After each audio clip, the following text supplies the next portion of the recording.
This is the story of Charlie Bravo. My favorite Indian name was the name of a Comanche war chief towards the end of the 1850s, 1860s. His name was Peta Nakona. In Comanche, his name meant "he who travels alone but always comes home." And in November of 2014, 2 days after Thanksgiving, I almost violated that rule because I almost didn't come home. I was laying flat on my back in the middle of the Ouachita National Forest over in extreme western Arkansas.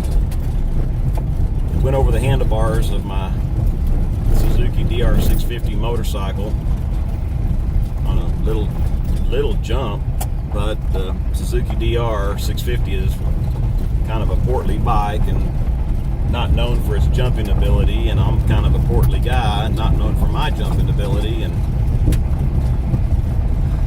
came down off a little jump. Bike was wrenched to the left. I lost over the handlebars to the right, and Sir Isaac Newton says a body in motion tends to remain in motion until acted upon by an outside force. In this case, the body in motion was mine, and the outside force was a freshly sawn stump about the size and shape of a paint can on the side of the trail, and he impacted me, my left lower abdomen. I didn't think much of it at the time. It did knock the wind off me, but I just rolled off the stump and was laying there contemplating the error of my ways, and saw my bike laying over there in the middle of the trail along its side, and there's not much of a sadder sight than a motorcycle laying on its side. And by this time, my son Zach and my buddy Brian, who were riding with me, came back to check on me, and we stood the bike up, got it straightened up, and everything looked to be fine. So we went on, and about 2 hours later, pain started to build in my gut. I just thought it was gas pains from overactive Thanksgiving a couple of days before. Didn't realize when I'd impacted that stump, I'd ruptured my colon. The contents of my intestines were turning my abdominal cavity into a septic stew pot. Well, we knew we had to get out of there, but we were miles and miles of wilderness away from anywhere. And on top of that, I threw a master link on my chain, so my chain's all wadded up on my bike, and Zach and Brian are trying to fix that, and I'm of absolutely no help because I'm writhing around in the middle of the trail. And so finally they got that fixed, but we only had two choices as I couldn't go on any further. So Brian went back towards Albert Pike to try to get help that way, and Zach went towards Mena, where there was a small county hospital, which in hindsight wouldn't have done much good because what I was experiencing was going to take a major trauma center.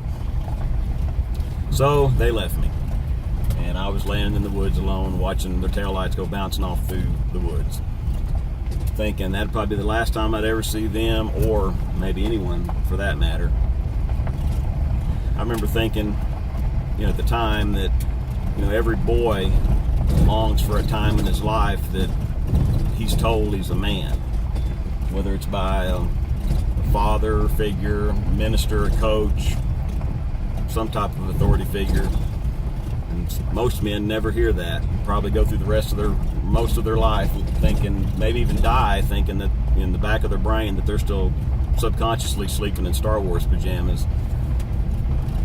But when I saw Zach head off that day, I knew that if anybody could find help, that he could. And if he couldn't, there wasn't any use worrying about it. It was all over for me. So next thing you know, I've got these blue gloves snapping in my face, and Zach had found a park ranger about 8 miles away, of course, and the park ranger was saying, stay with us, stay with us. They loaded me onto a helicopter. Helicopter flew me to the nearest trauma center, which was in Hot Springs, about 45 miles south of Little Rock. And I wake up on the operating table, my arms pinned out like a crucifix on this table. I felt like I've been abducted by aliens. Had a bunch of surgeons in masks looking down into my face, big light. Thought they were trying to play hide the pellet or something like that. Wake up a couple hours later. Joanne had made it down from Little Rock. Zach had made it up from Albert Pike. And I had finally got the nerve to look underneath. Of course, I had more hoses and wires and things like that hanging off me and out of me in every hole I've got. And I think they even had some surplus wires and hoses, so they put some new holes in me. But the elephant in the room, when I lifted up those covers and looked, was that colostomy bag. I was not a happy camper. So about 7 days later, they would make you stay there until the colostomy bag, quote, starts producing, unquote. They sent me home. And it was not a good time to be a resident at the Casa del Huacos. Had a 8-inch incision up my gut that Joanne was having to pack 2 or 3 times a day as it healed from the inside out. Colostomy bag, just in debt, depression setting in. She would come home from work in the afternoon. I'd been sitting in the recliner all day, and she'd be all chipper and cheery as she usually is. Hey, how was your day? And I'd be like, sitting here pooping out my side like a Pez dispenser. How was yours? Wow, what a shot. I gotta back up. Y'all gotta see this. I'm gonna have to come back here and camp tonight. If he's not there. If he is there, he may just have somebody camping with him. But anyway. So, it was not good. Well, about that time, it's in middle of January, cold, rainy, cloudy day. I'm in no condition to be out riding. I decided to do what any normal person would do, which is go riding. So Zach comes over. We decide to take a little 2-wheel Prozac, and we gear up against the cold, and me with my big incision and colostomy bag, we go out for a ride. And we come around, there's a deserted old farming area out by the house that it's close enough to town that a lot of people go there. A lot of nefarious activity happens out there, but it's far enough away that you don't have to worry about police presence of any sort. So we're buzzing through there, and we see four older guys with shotguns and hunter horns on walking out of fields. So it's pretty obvious that they're rabbit hunting. And as we come around that corner in the straight stretch of the road, we spotted this tan dog crate on the side of the road. Well, at first, we don't even stop. I assumed that you see 4 hunters, and then just a short while later, you see a dog crate, and they're hunting with dogs, and put two and two together, and they don't make 22, and so we just kept right on going. A little while later, something told us to go back, so we turned around and went back, and this time, as we rode by, we spotted this scabby, scaly wreck of a dog inside this crate. Well, as we had nothing with us to feed it, we didn't even slow down. But we shot, and what was funny about it is when I didn't slow down, Zach knew exactly what I was doing. He didn't even slow down. He was about a bike or 2 lengths behind me. And we ran over to a dollar store about 3 or 4 or 5 miles away, and came back with a bag of gravy train. And when we opened up that crate, the first thing that came to me was the word Auschwitz. We've all seen these video clips of concentration camp victims, and Jews and Poles and political prisoners and such as that from World War II, and that open up those prison camps, and the hollow eyes and the emaciated figures and the look of hopelessness. And that's exactly what Charlie looked like when we got her out of the crate. First thing I'm thinking is, now what? We've got her out of the crate, but she's so frail that she'll break in half if I try to pick her up, or I might break in half trying to pick her up. I'm in no condition to pick up a dog. Plus, we're both on motorcycles. What are you going to do? You can't carry a dog on a motorcycle, even if all parties involved are healthy. So we had no choice but to leave her there and go home and get the truck. It took us about 2 or 3 hours to make it to the house and go get Zach's truck and come back. Got back, and sure enough, she was gone, or so we thought. So we got off the bikes and walked up on the crate, and I heard a low growl. And when I heard that growl, I thought, well, if you've got enough strength to growl, you've got enough strength to live. So we had the bag of gravy train with us. So we coaxed her with handfuls of food, a couple of pieces at a time, so she wouldn't founder, and got her over to the truck, sprinkled some of the dog food in the back floorboard of Zach's truck. And when she got her head and forepaws up in the truck to get at that food, I just grabbed them old skinny haunches and boosted her up in the truck, and away we went. And here she is, damp and smell like death warmed over. I mean, it was horrible. I've been living in her own crap for God knows how long. I don't think Zach hardly ever got that smell out of his truck, or that just might be his natural scent, but I don't know. We'll have to ask him about that. But got her to the house. By the time she got to the house, Zach had called Tara, his fiance at the time, his wife now. I had called Joanne. My daughter Alex was there. Word got out that Charlie was on the way.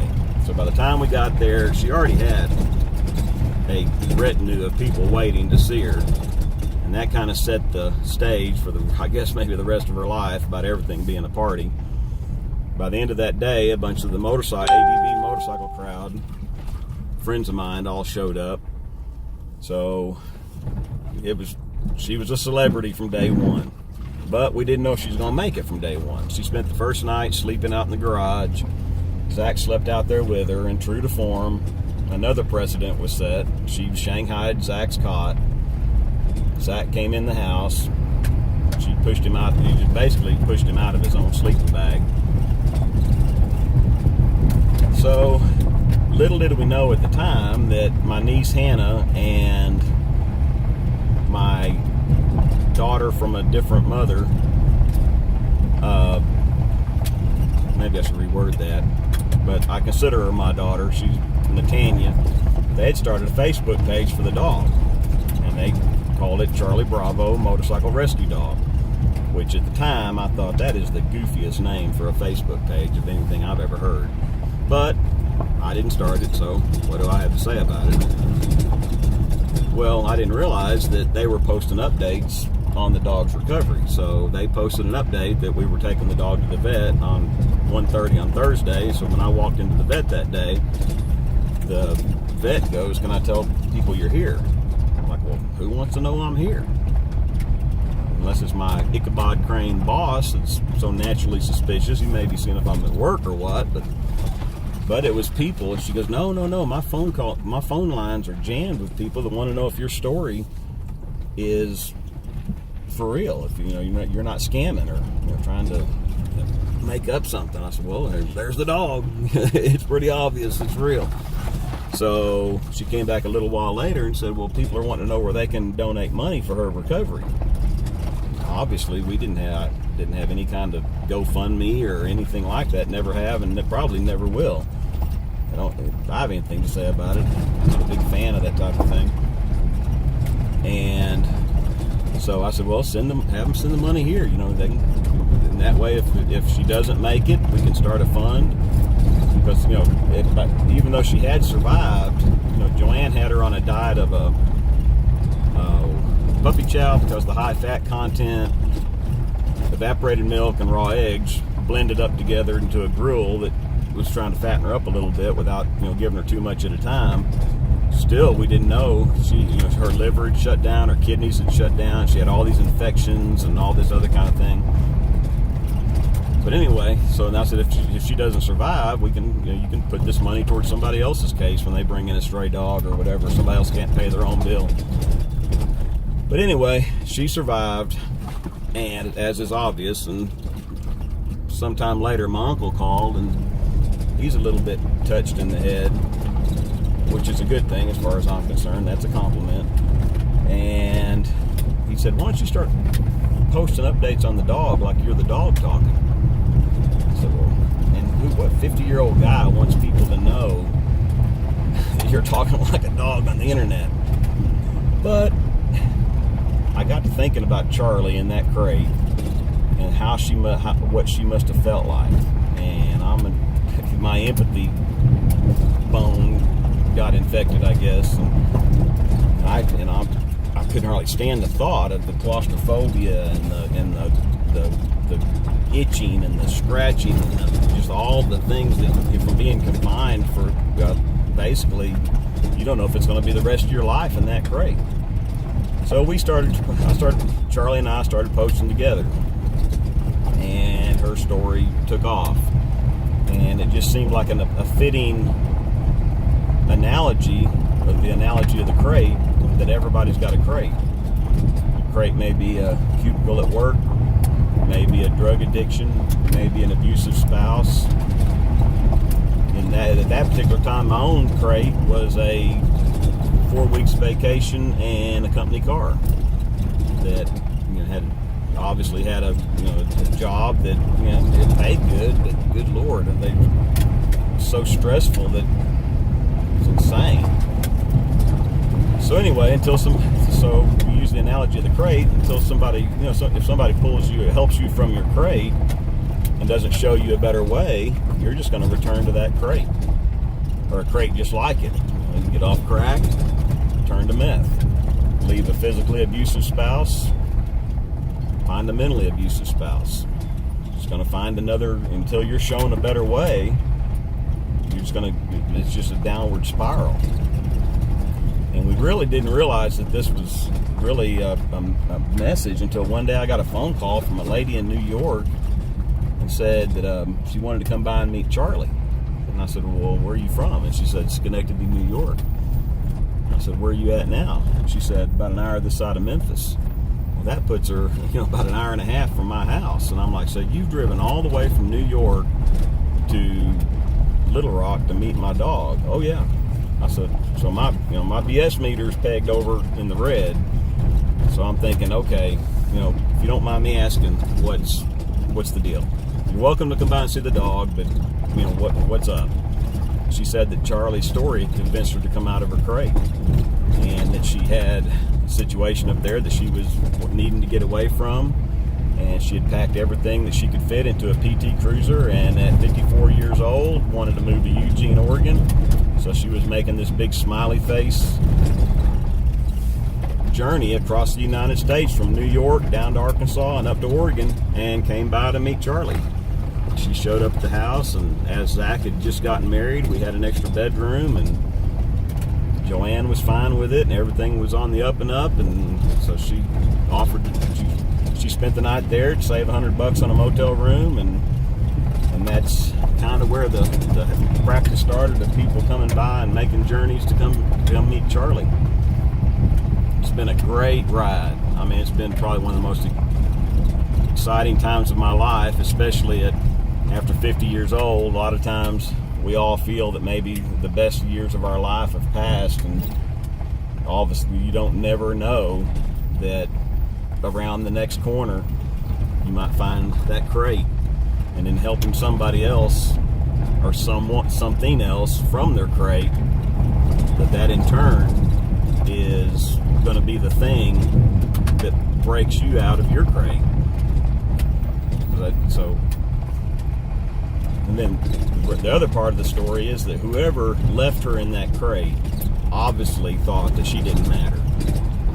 And I think that you just turn on about any channel on your cable or anything on Facebook, and basically once you get past a certain age in the society we live in, we're looked at as consumers. That's all we have to contribute anymore is what can we buy.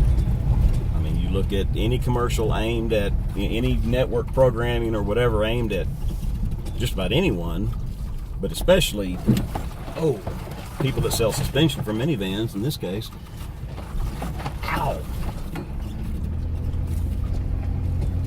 If you're above a certain age, they think all you're after is hemorrhoid cream, and I'm falling and I can't get up, and what lawyer do you want to use? Of course, they start that when we're with our kids, with Fruit Loops and toys in the bottom of the box, but basically it's all built around, what can we sell them? What can we sell them on? What crisis can we manufacture? I would say that we all matter. If you take it at face value, the media would have us believe that if we're not the ones on the red carpet at the Emmys, that we don't really matter. But I think we all matter. I mean, from the uttermost to the guttermost. I think of in the Bible when the widow's mite was more important to Jesus than the Pharisees and the Sadducees, when they would parade up and down, making their big offerings, and the widow snuck the mite, which was probably the equivalent of like half a cent, into the offering box. Her offering was more valuable because she was given all she could. So anyway, I think if we all, going back to the thought that this is a story of people rescue and not animal rescue, it's not that it's not about animal rescue. It's just that I believe that if people are shown or reminded, myself included, on a daily basis that we matter and that our contributions make a difference, then those people, instead of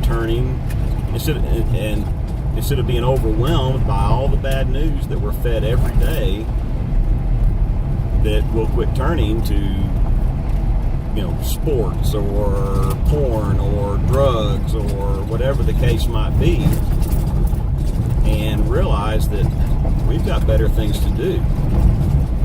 We do make a difference.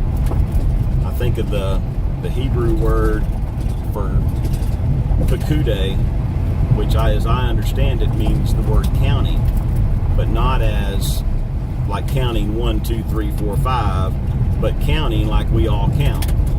Everybody counts. And if you think that you really count, that your contribution makes a difference, you're going to be a lot less likely to engage in risky behavior, unprotected sex, drugs, or whatever the case might be. If you realize that there's people out there counting on you, and we all count on each other. When I think about the impact that Charlie's story has had, I hate to use the term followers of Charlie Bravo, because I don't believe that, but I do believe in family. And I believe this family has reached around the globe, and that just sometimes knowing that there's somebody out there, we may never meet, like that lady from New York, may never meet again. The people from Ukraine, from Spain, from Italy, from right here in Arkansas, from Canada, from Austin, Texas, the Hot Mess Express, those people we may never meet these people again, but just knowing that they're out there makes a huge difference. I remember one time I made the comment that I miss Johnny Cash, and some smart aleck said, well, you never even knew him. You never met the guy. I said, I don't have to meet some guy to know him. Just knowing that some people are on this planet makes their world a better place. And that's what you do. Just with your comments and knowing that you're out there and that you're making a difference to us, and hopefully we're making a difference to you. That's what makes life worth living. And knowing that maybe if we can help pull you out of your crate, you help us pull ourselves out of our crate, it's synergy. I just really wanted to use that word synergy. I'm really not sure what it means, but it sounds cool. It sounds like I know what I'm talking about. Anyway, I'm gonna get through this little wash right here. Anyway, I'm gonna draw this to a close. we really appreciate all you out there.